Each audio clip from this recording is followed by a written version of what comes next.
하고 있는데 사진을 여기까지 뚝 잘랐다고 생각하고 뒤가 이렇게 넓게 만들어졌다고 쳐보십시오. 배치를 잘못한 거가 되겠죠. 그랬을 때 이 사람이 얼마나 답답해 보이는 사진이 되는지는 스스로 생각할 정도로 심각합니다. 그래서 항상 머릿속에 되는 거 제1 노출, 제2 구도가 되는데요. 구도에서는 바로 그겁니다. 시선각의 앞을 틔워줘라. 시선각의 앞을 무조건 틔워줘야 됩니다. 답답하게. 그러니까 쳐주라고요. 그렇죠. 앞쪽이 항상 내가 진행하는 쪽은 항상 넓게 앞으로 갈 수 있는 길을 만들어줘야지 사진이 답답하지가 않습니다. 근데 반대로 앞이 뚝 잘라지고 뒤가 아무리 넓게 써도 이건 의미가 없습니다. 못 씁니다. 그리고 사진은요, 제가 이제 그 작가를 할 때는 그냥 대충 한 카트씩 찍습니다. 그런데 신문 기자로 또 내가 촬영을 나갈 때는 어떻게 찍느냐? 두 커트씩을 찍습니다. 세로 한 카트, 가로 한 카트. 꼭 그건 필수로 한번 찍어보십시오. 세로 한 카트, 가로 한 카트를 찍어서 이건 사진에 어떤 쪽이 필요할지가 몰라요. 지면에 따라서 필요하게 써야 됩니다. 그래서 세로 한 카트, 가로 한 카트를 찍습니다. 꼭 필수입니다. 자, 그런데 우리 찍는 작가들도 그렇게 찍어야 됩니다. 사실은. 왜? 찍어갖고 두 개 중에서 내가 또 트리밍이라는 과정을 거치게 돼요. 내가 필요 없는 이 부분까지는 잘라내도 되겠네? 그 포토샵에 뚝 잘라내갖고 사진을 부각시킬 수가 있어요. 그럴 때에 쓸 수 있는 것이 세로 사진이냐 가로 사진이냐는 내가 이제 어떤 것을 더 부각시켜 줄까에 따라서 그렇게 만들어집니다. 그게 구도예요. 자, 구도에서는 꼭 지켜야 될 부분이 수평 라인, 수직 라인을 꼭 일직선을 시키라는 거죠. 수평 라인, 수직 라인. 수평과 수직이 삐뚤어지면 절대 사진이 안 됩니다. 자, 다시 말해서, 자, 이건 수직이죠. 수직선입니다. 맞죠? 네. 이건 가로사진입니다. 가로줄이죠. 이 가로줄이 삐뚤어졌다고 이렇게 찍어졌다고 생각을 해보십시오. 내가 볼 때 이렇게 해서 봐야 돼요. 그러면 보는 사람 하여금 거부감이 항상 되죠. 그래서 꼭 수직 수평은 항상 내가 그 사람이 내가 이 앞에서 이렇게 서서 찍었어요. 저기서 찍었어요. 나는 똑바로 서 있어요. 잘 찍었네? 그게 아니라 뒤에 저런 배경이 될 경우에는 수직과 수평선을 꼭 엄두에 두셔야 됩니다. 그래야지 이 사진을 내가 삐뚤어지게끔 트리밍을 할 수가 없잖아요. 뒷백은 항상 저렇게 수평이나 수직이 만들어진 뒷백일 경우는 꼭 수평 수직선을 저기에다 집중을 주셔야 돼요. 뒷백에다가 배경이 이렇게 수평 수직이 만들어질 경우에는. 예. 그런데 그게 안 이루어지게 되면 사진은 빼따다간 사진이 되거나 배율이 되면 안 됩니다. 자, 그리고 사진을요, 또 하나가 얘기했습니다. 자, 이렇게 사진을 내가 사서 찍었다고 쳐봅시다. 어떻게 되겠어요? 이렇게 사진을 한번 찍었다고 쳐보십시오. 어떻게 되겠어요? 수평과 수직에 맞추라면요. 그렇죠. 자, 한번 보십시오. 어떻게 되겠어요?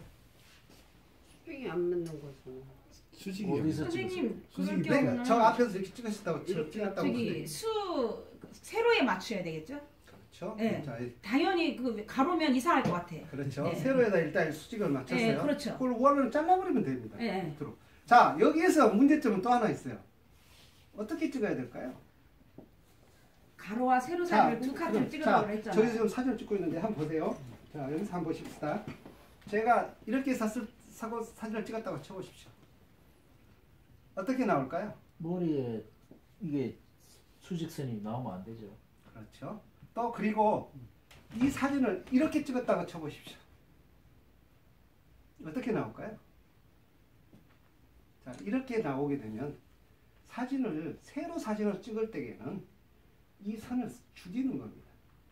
색을 조금 더 왼쪽으로 가세요 해갖고 비껴버리는 겁니다. 잘라내버려요. 없애게. 수직이라는 선을 하나 만들어주지 말라는 겁니다. 근데 만약 이렇게 만들어졌다. 그러면 우리가 수직을 뺐을 때에 어떤 현상이 나냐면 좌우 사진이 두 장의 사진으로 분리돼서 보입니다. 그러면 주제가 죽어버려요. 이걸 없애기 위해서 꼭 이건 피하십시오. 세로를 찍을 때 수직 라인을 없애라고요? 네. 가급적이면 피할 수 있으면 피해서 찍으라는 얘기입니다. 자, 이 사람이 피할 수가 없어요. 내가 여기 있어. 내가 왼쪽으로 더 갈 수도 없고 오른쪽으로 갈 수도 없어. 딱 교정이요.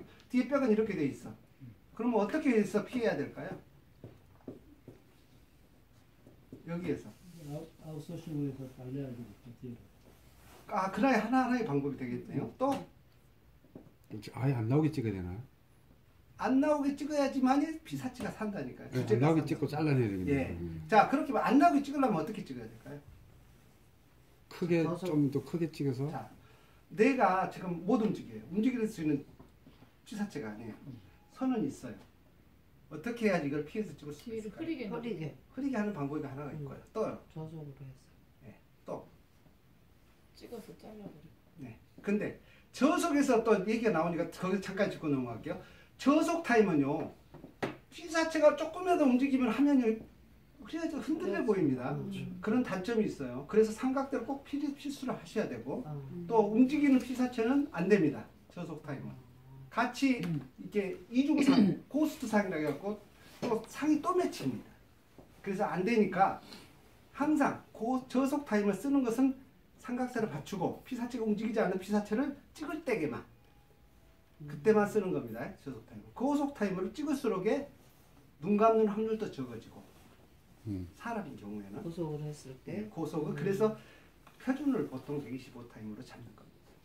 자, 여기서 한번 보십시오. 아까 제가 말씀을 드렸다 이해가 안 가시는 모양인데, 자, 내가 사진을 찍는 사람이 피사체가 못 움직여요.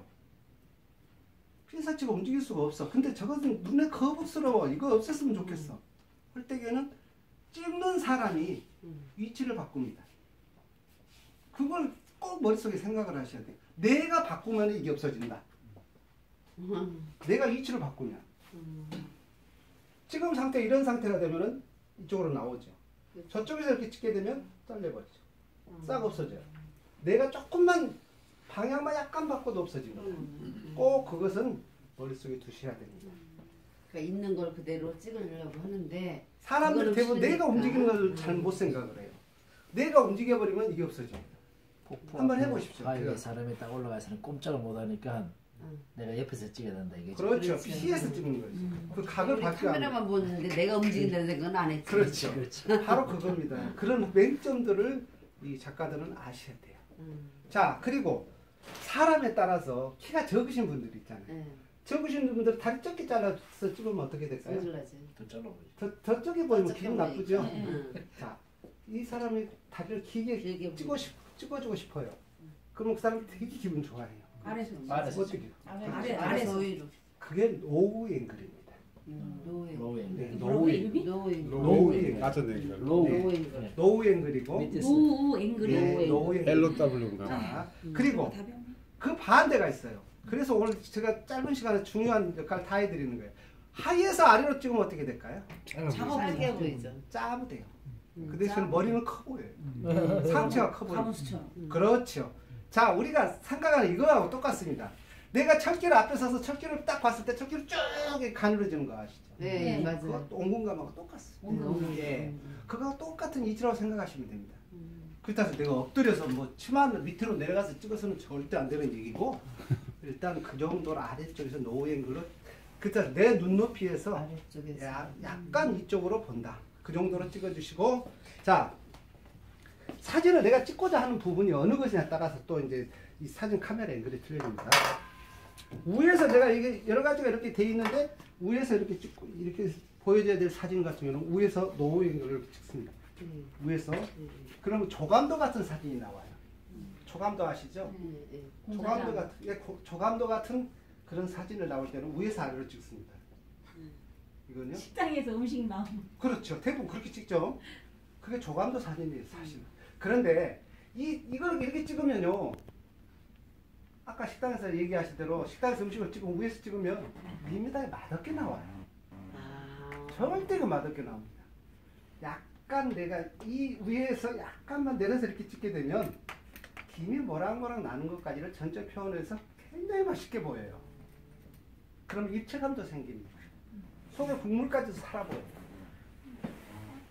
그래서 사진 자체는 모든 게 진짜 표현의 미각이에요. 그리고 어린애들 찍을 때에는 절대 서서 찍지 마십시오.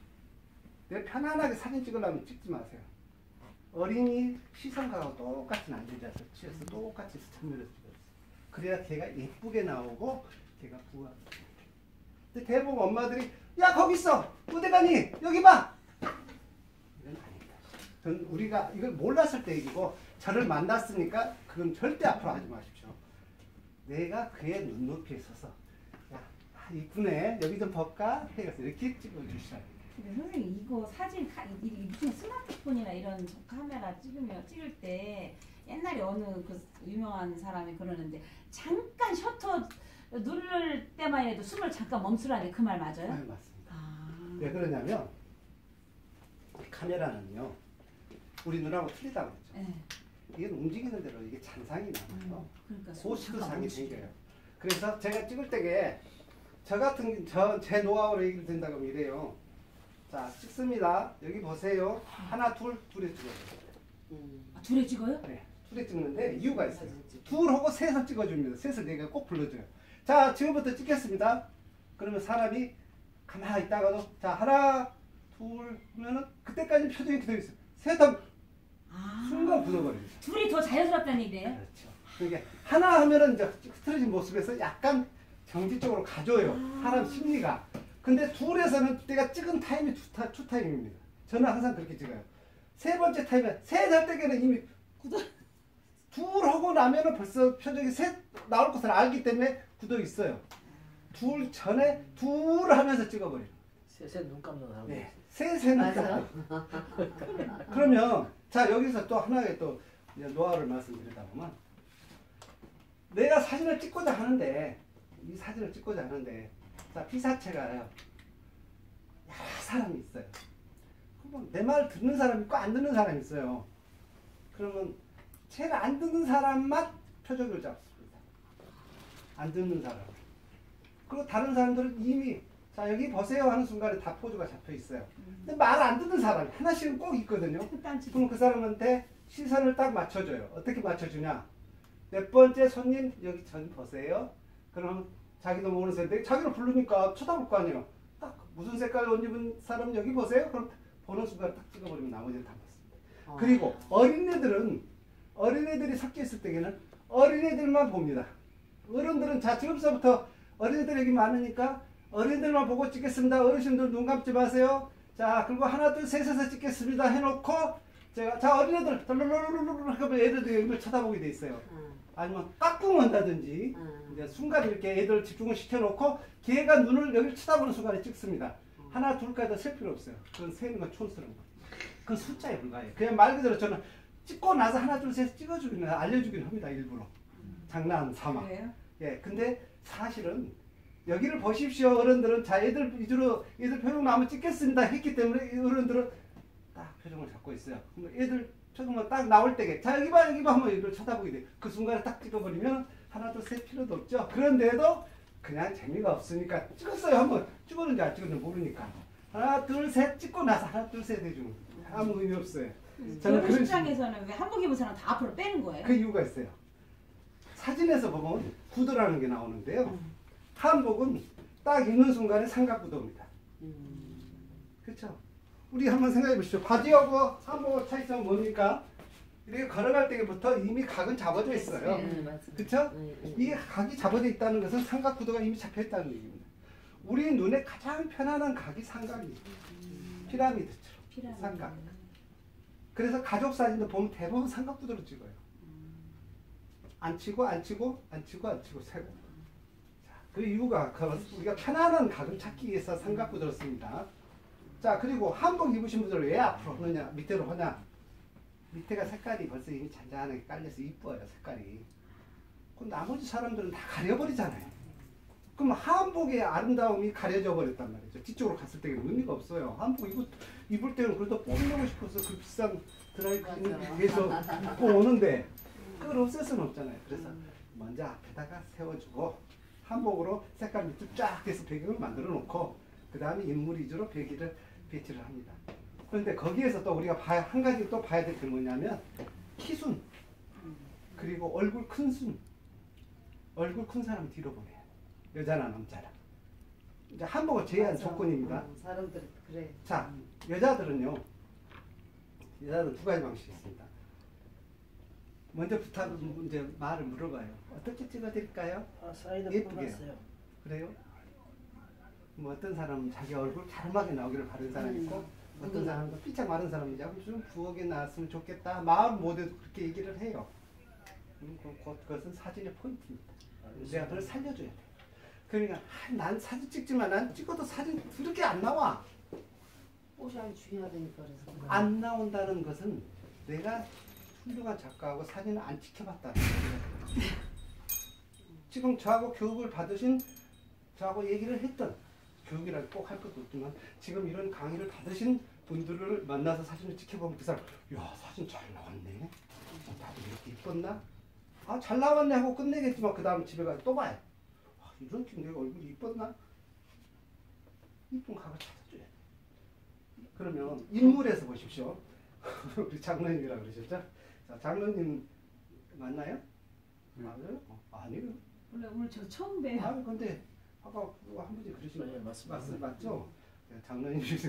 우리 저기 사귀던 형님이 장로님이시래요. 저도 제가 막 이어서 그렇지 않습니다. 보세요. 이분의 이제 이 장로님에 대해서 제가 기분 나쁘게 말씀드리지 말고 제 얘기를 잘 들어보세요. 사람은요 누구나 다 이렇게 반을 스텝으로 잘라놓고 보면 전부 대칭입니다. 음식을 내가 어느 쪽으로 많이 심었냐에 따라서 특성이 틀리게 변합니다. 그러면 턱선도 예쁜 턱선이 있고 안 예쁜 턱선 쪽이 있겠죠.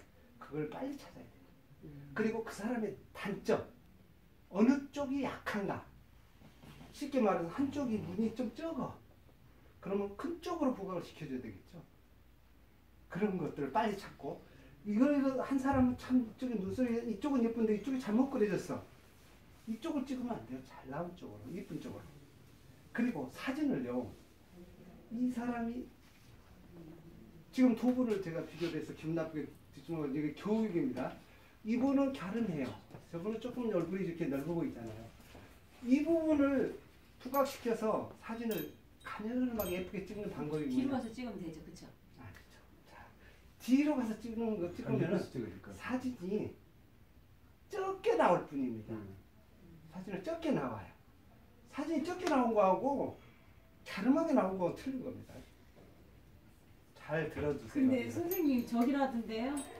모든 사진은 약간 자기가 15도 각도로 돌리라고 하는데. 아, 제가 알려드릴게요. 아, 성질 나보다 더 급하시네. 자, 보세요. 이게 바쁘시면 얼른 가셔요. 예. 잘 먹었습니다. 복 받으실 거예요. 우리 어떻게? 예? 어떻게 하라고? 아, 잠깐만 더 듣고 가셔도 되는데. 아니 5분 가세요. 어? 바쁘시면. 5분? 근데 자, 제 얘기 잠깐만 들으세요. 이제 가시는 분은 어쩔 수 없고 이제 우선 같은 집이에요. 다 같이 가셔야 돼? 네. 그러면 여기서 15분까지만 정리하시죠. 그래요. 15분까지. 대표님 15분까지 5분 남았어요. 아니 나 사진을 또 어떻게 갖다 줘야 돼서 나 시간을 이렇게 예측을 못해가지고 그러셨구나. 죄송합니다. 아유, 그러면 잠깐만 그 마무리를 해드릴게요. 네. 중요한 것만 말씀드릴게요. 네, 네. 자, 보세요. 사진은 자기 얼굴이 내가 상대방 찍어주고 싶은 사람 얼굴이 어떻게 찍어야 되냐면 그 사람이 얼굴을 두툼하게 찍어주기를 바랄 거니까 가름하게 찍어줄 거야. 이것만 빨리 보세요. 그럼 가름하게 해줘야 될 경우는 플래시를 전면에서 정면 사진을 찍지 마세요. 정면으로 터뜨리게 되면 얼굴이 커 보입니다. 옆으로 커져요. 약간. 근데 내가 사진을 찍으러 갈 때에 사진 기사가 나만큼 실력이 되지 않는지를 모르잖아요. 그러니까 내가 의자에 앉으실 때, 자 여기 전면 보고 앉으세요. 그러면 대부분 증명사진 찍으러 가면 이렇게 여권 사진을 이렇게 찍. 여권 사진을 이렇게 정면을 찍어야 되지만 일반적인 증명사진 이렇게 찍을 필요가 없습니다. 여기서 내가 15도로 이렇게 봐요. 살짝 돌아서 깔고 앉아요. 야 한번 찍어봐. 그러면 이 상태가 되거든요. 이 상태에서 고개만 살짝 돌려줘. 너무 많이 돌리지 말고 이렇게 돌려보면 평면이 되니까 약간 시선각만 처리해줘요. 자 이렇게 찍으면 어떤 상황이 되냐면 빛이 이쪽까지는 밝게 나오겠죠. 좀 살살 어두워지겠죠. 이걸 이용합니다. 그러면 사람 얼굴이 가름하게 나와요. 근데 가름한 사람을 두껍게 만들 때에는 반대로 찍습니다. 전면으로 앉으세요. 프레시가 똑같이 풍부하게 줍니다. 그러면 화면이 사진이 통통하게 나와요. 그렇게 나오는 것이 사진 이게 작가들 묘미네. 그러니까 사람들마다 나는 사진 찍으면 잘 안 나와 하는 사람들은 이런 작가에 못 만나봤다는 얘기가 되는 겁니다. 내가 사진 찍으면 예, 잘 안 나오는 사진은 그렇게 찍으면 잘 나옵니다. 잘 나온 거 있다니까. 자, 그렇게 하시고 자, 여기에서 이제 아셔야 될 것이 후레쉬입니다. 이 후레쉬는요. 일단 후레쉬 자체는 대부분 요즘은 다 TTL에서 자동으로 지들이 다 연관을 둬갖고 찍어요. 그런데 M모드일 때에는 전부 수동입니다. 수동일 때에는 내가 거리를 환산해서 찍어갖고 화면에 뷰파인더를 봤을 때 내 뷰파인더에 나오는 이 정도 밝기하고 컴퓨터에서 봤을 때 밝기하고 어느 정도가 맞는가를 세 스텝 정도로 찍어서 미리서 공부를 해주세요. 숙제를 해주시라고. 그랬을 때 이 정도 밝기로 여기서 봤을 때 TV가 적당히 나오더라. 그것을 꼭 캐치를 먼저 해놓으셔야지 이 정도 밝기가 됐을 때 적정으로 맞았구나 하는 것을 느낄 수가 있어요. 그걸 꼭 염두에 두시고 또 여기에서 꼭 알고 싶으신 것만 딱 한 번 말씀해 주세요. 그럼 그것만 빨리 하고 끝내겠습니다. 그리고 후레쉬에는 이렇게 집중적으로 가운데 렌즈에다 끼우는 이런 후레쉬도 있습니다. 요것은 언제 쓰냐면 제품 사진 찍을 때. 뭐 시계라든가 그런 상업사진 찍을 때에는 악기 대상자는 저런 악기 대상은 안 됩니다. 아니죠. 저것은 반사가 나옵니다. 예, 저것은 자, 그 후레쉬에서 잠깐 세 가지 비법을 알려드릴게요. 후레쉬는요, 정면으로 찍는 직광 방식이 있고, 측면 바운스를 이용하는 바운스 방식이 있습니다. 측면. 그럼 여기서 반사시켜서 이렇게 되돌아오게 치는 거죠.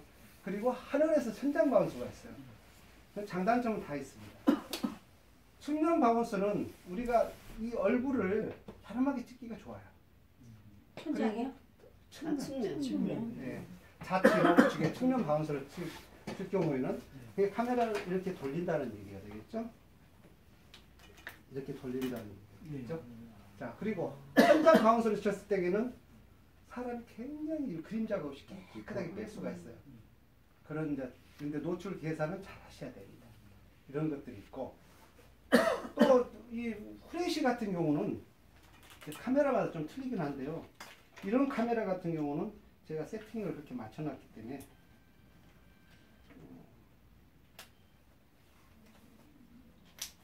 자, 이렇게 우리가 이 세팅을 분명히 맞춰주면 안 되죠. 안 되는 이유가 뭐냐면 이렇게 고급 세팅을 할 수가 있습니다. 이걸 따로 분리가 이렇게 해가지고 이렇게 그게 연동을 동시에 시켜서 터지는구나. 예. 자, 이렇게 해서 쓸 수 있게끔 세팅도 할 수 있어요. 그럴 때 이게 어떤 장점이 있느냐? 내가 후레쉬 각을 하면서 입사체에다가 내가 원하는 데 맞출 수가 있다는 거죠. 이런 장점이 있어요. 내가 바운드를 칠 때도 무난하게. 이런 장점이고 기술적인 부분은 굉장히 이제 세밀하게 들어가게 되는데 네. 근데 장비가 꼭 좋아야 되는 것도 있지만 장비 특성을 잘 이용할 줄 알아야 되죠. 근데 이제 오늘 이거 뭐 간단하게 짧은 시간에 전부 다 그렇죠. 하기는 너무 벅차고 또 이게 바쁘시갖고는 머릿속에 안 들어옵니다. 맞아요. 근데 오늘 전달받은 게 이 스마트폰으로 이렇게 하는 거를 배운다고 생각해서 네. 요것만 이렇게 저기를 하는 네. 거였으니까. 근데 그게 이렇게 잘못 전달받으죠. 아니 그것도 그렇고 시간이 예. 사실은 이렇게 너무 짧은데 이런 11시에서 2시까지. 그러니까요. 11시부터 너무 오래 가면 또 그럴까봐. 아니 그래서 저는 힘들까봐. 사전에 저기를 잘 못한 거예요. 근데 실질적으로 보면 오늘에서 배울 것을 다 배우신 거예요. 카메라에 하면서는 아이고 그거 다 줬다면요. 아니 가장 중요한 핵심적인 건 다 알고 가시는 거예요. 박수 한번. 고맙습니다. 가장 중요한 핵심 중에서 딱 하나만